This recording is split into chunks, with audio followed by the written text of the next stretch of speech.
Maging ang mga religious groups na iinip na sa pagharap ni Vice President Sara Duterte sa House Committee on Justice para sagutin ang patong-patong na akusasyon at revelasyon laban sa kanya at sa asawa niyang si Attorney Mans Carpio. Kausapin natin ang isa sa kanila sa katauhan ni Bishop Alvin Valera, Diocesan Bishop sa Northern Isabela. Magandang gabi po, Bishop Valera. Magandang gabi rin po sa inyo at sa lahat po ng mga tagapakinig. Okay, Bishop, tulad po ng marami, no, naiinip na rin ba kayo sa sagot ni Vice President Sara Duterte sa mga ipinupukol at mga nabunyag kaugnay sa kanyang mga bank records? Actually po, kami po ay naghihintay, hindi lang naiinip, sa mga revelasyon na nais po naming marinig sa ating pong pangalawang Pangulo.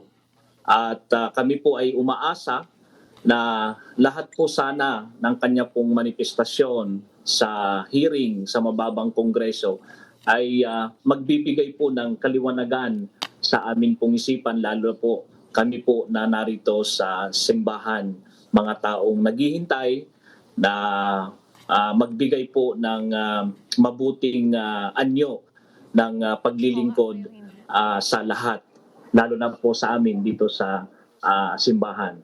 Okay, Bishop, ganito, kung titingnan nyo nga yung naging hearing na dalawa, ay kontento na po ba kayo sa nagiging takbo po nito? Actually po, mas mapalalim pa sana yun pong mga previous hearings that transpired doon po sa mababang kapulungan.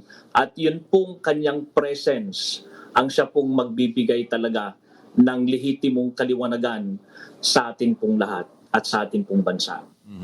At sa panahong naghihigpit po ng sinturon ng taong bayan at ginagawa ng pamahalaan ang lahat para iabot ang ayuda, serbisyo, para umagapay sa ating mamamayan. Tapos may ganito raw po silang naririnig na 6.7 billion at 151 million na lulutang sa committee hearing, sa Justice Committee hearing.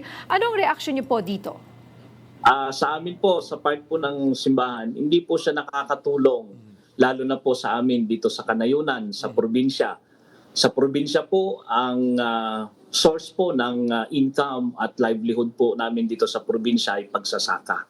At tumaasa po kami sa tulong at suporta po ng pamahalaan.